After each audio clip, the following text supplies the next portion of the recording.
আসসালামু আলাইকুম। আজকে আমরা নিউমোথোরাক্স নিয়ে একটা সংক্ষিপ্ত আলোচনা করব। যদি আমরা এটাকে একটা লাং চিন্তা করি, তাহলে লাংয়ের যে কভারিংয়ের নাম প্লিউরা, এটা আমরা সবাই জানি। তাহলে প্লিউরার কিন্তু দুটো পার্ট আছে, একটা হচ্ছে প্যারাইটাল প্লিউরা আর একটা হচ্ছে ভিসেরাল প্লিউরা। এটা যদি প্যারাইটাল প্লিউরা হয় আর এখানে যদি আমরা একটা ভিসেরাল প্লিউরা কল্পনা করি, তাহলে এই প্যারাইটাল প্লিউরা এবং ভিসেরাল প্লিউরা এটার মাঝে যে স্পেসটা, এটাকে আমরা কি বলি? Pleural cavity. তাহলে প্লিউরাল ক্যাভিটির মাঝখানে যদি ফ্লুইড জমা হয়, তাহলে আমরা সেটাকে বলি ইফিউশন, প্লিউরাল ইফিউশন। আর যদি এয়ার জমা হয়, তখন আমরা বলতেছি সেটাকে নিউমোথোরাক্স। আমরা এই ছবিটা যদি দেখি, এখানে এটা হচ্ছে একটা নর্মাল লাং। এই নর্মাল লাংয়ে আমরা নর্মাল স্ট্রাকচার দেখতে পাচ্ছি। আর এই লাংসটা যদি দেখি, এই লাংসে আমরা দেখছি যে লাংসটা কলাপসড হয়ে গেছে। আমরা যদি চিন্তা করি যে এখানে লাংসের যে কভারিং, এটা হচ্ছে প্যারাইটাল প্লিউরা এবং এইখানে লাংসের গায়ে লেগে আছে হচ্ছে ভিসেরাল প্লিউরা। তাহলে এই যে প্যারাইটাল প্লিউরা এবং ভিসেরাল প্লিউরা, এর মাঝে যে স্পেসটা, সেটাকে আমরা বলতেছি প্লিউরাল স্পেস। এই প্লিউরাল স্পেসে যদি এয়ার থাকে, তখন আমরা সেটাকে বলছি নিউমোথোরাক্স। আমরা যদি একটা এক্স-রে দেখি, এক্স-রেতে এখানে একটা নর্মাল লাং দেখা যাচ্ছে, এটা নর্মাল লাং। এবং এইখানে এই যে লাংসটা, আমরা এই বর্ডারটা, এখান থেকে কিন্তু আমরা লাংসটা দেখতে পাচ্ছি যে লাংসটা কলাপস হয়ে গেছে। এবং এই প্লেসগুলোতে কিন্তু লাংসের যে স্ট্রাকচার, ভেসেলস এবং আদার্স স্ট্রাকচারগুলো, সেগুলো নাই। এই জায়গাটা হচ্ছে একদম ব্ল্যাক। সো এই জায়গাগুলো কি, এগুলো হচ্ছে রেডিও লুসেন্ট, অর্থাৎ এখানে ব্ল্যাক। এখান দিয়ে যে এক্স-রে রেটা, সেটা ডিরেক্টলি ক্রস করতে পারছে। যদি এখানে প্লিউরাল ইফিউশন হতো, তাহলে এখানে এই যে কার্ডিয়াক শ্যাডোটা দেখা যাচ্ছে, এরকম হোয়াইটিশ শ্যাডো থাকতো। কিন্তু যেহেতু এখানে এয়ার আছে, তাই এটা হচ্ছে রেডিও লুসেন্ট। আর এখানে আমরা কলাপসড যে লাংটা, সেটা দেখতে পাচ্ছি। এবার আমরা নিউমোথোরাক্সের একটু ক্লাসিফিকেশন দেখি।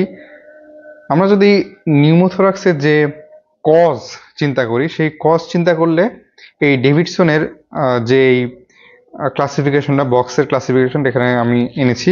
এখানে আমরা 3 ভাগে ভাগ করতে পারি। মেইনলি আসলে 2 ভাগে ভাগ হয়, সেটা হচ্ছে স্পন্টেনিয়াস আর হচ্ছে ট্রমাটিক।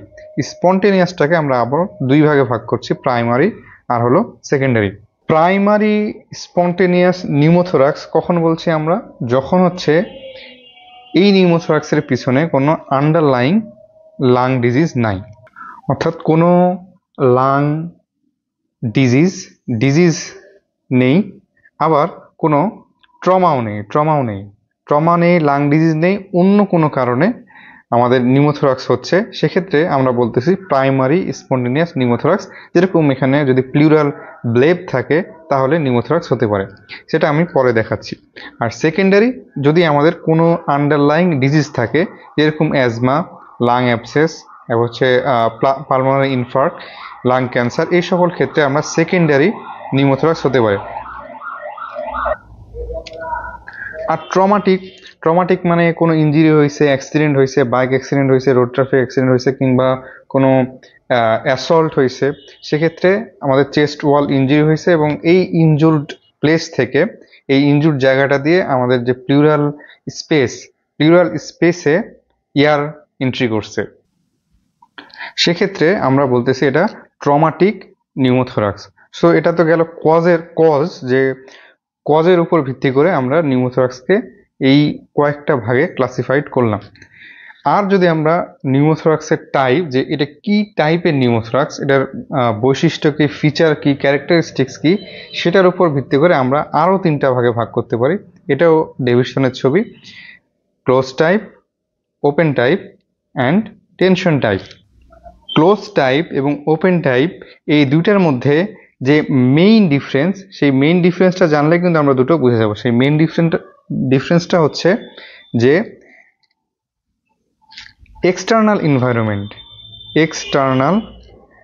যে ইনভায়রনমেন্ট, এই ইনভায়রনমেন্টের সাথে আমাদের যে প্লিউরাল স্পেস, এটার যে কানেকশন, এই কানেকশনটা আছে কি নাই, এটার উপর ভিত্তি করে আমরা open type and close type বলতে পারি।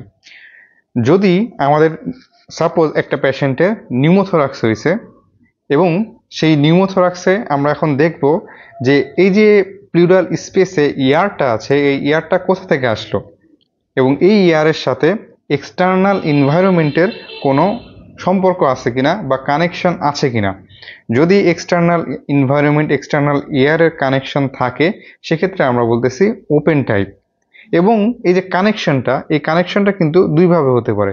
এটা ট্রমাটিক হতে পারে, যে বাইরে থেকে চেস্ট ওয়াল ইনজুরি হয়েছে, সো সে কারণে প্লিউরাল, আমাদের যে প্যারাইটাল প্লুরা সেটা ইনজুর্ড হয়ে যাওয়ার কারণে বাইরে থেকে এয়ার এন্ট্রি করছে, অথবা আমাদের লাঙে কোনো, অথবা আমাদের লাঙের যে ভিসেরাল প্লুরা এখানে কোনো ইনজুরি হয়েছে, সো এই ট্রাকিয়ার মাধ্যমে ভিতরের যে আমাদের এয়ারওয়ে সেটার মাধ্যমে আমাদের প্লুরাল স্পেসে এয়ার আসছে।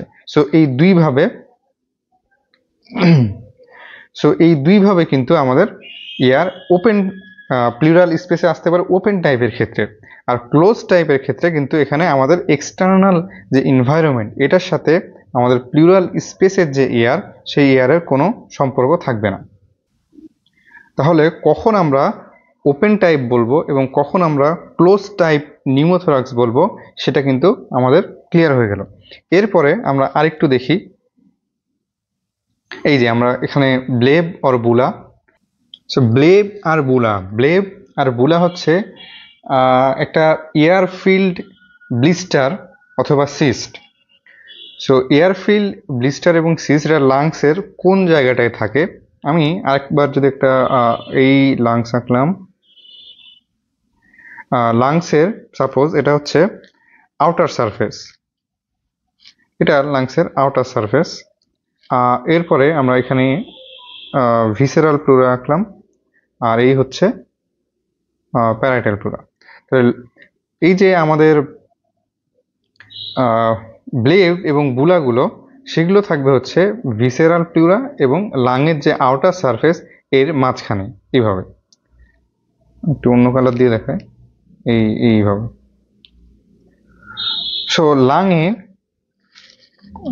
অবশ্যই এটা নর্মাল লাগে না, কোনো ডিজিজড পারসনের লাংয়ে যদি এই ব্লেব এবং বুলা যেগুলোর মধ্যে এয়ার আছে, সেই এয়ারটা যদি এখানে বাস্ট হয়ে যায়, অর্থাৎ মানে ব্লেব এবং বুলাটা যদি বাস্ট হয়ে যায়, তাহলে এইখানে যে এয়ার ছিল সেই এয়ারটা কোথায় আসবে, এই এয়ারটা এখান থেকে এই ভিতরে চলে আসবে।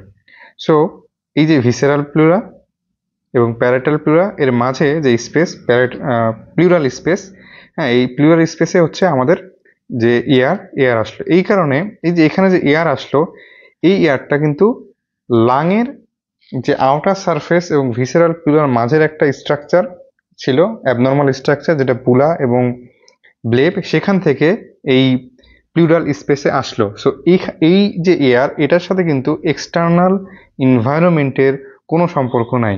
এটা লাংয়ের আউটার সারফেসের একটা অ্যাবনর্মাল ব্লেব ছিল, বুলা ছিল, সেটা ব্রাস্ট হয়ে আসছে। এখানে আমাদের যে এয়ারওয়ে থেকে এয়ার আসার কোনো সম্পর্ক নেই, আবার ট্রমাটিক চেস্ট ইনজুরির কোনো সম্পর্ক নাই।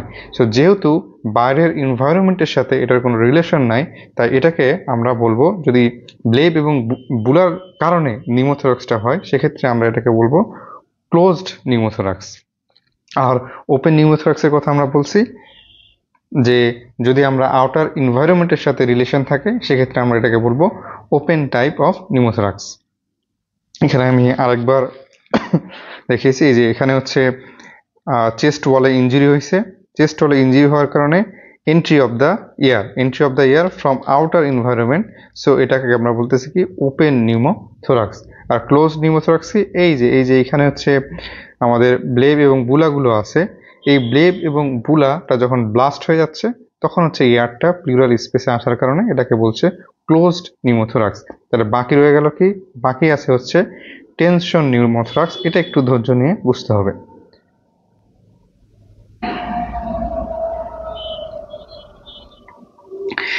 টেনশন নিউমোথোরাক্স বোঝার জন্য আমরা প্রথমে একটা এয়ারফিল্ড স্যাক চিন্তা করি।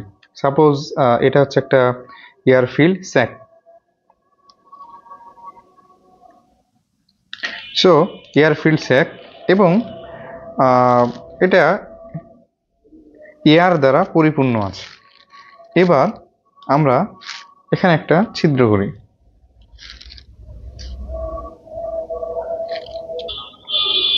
তো ছিদ্র করার কারণে এটার ভেতরে যে বাতাস ছিল সেই বাতাস কিন্তু আস্তে আস্তে বেরিয়ে গেল।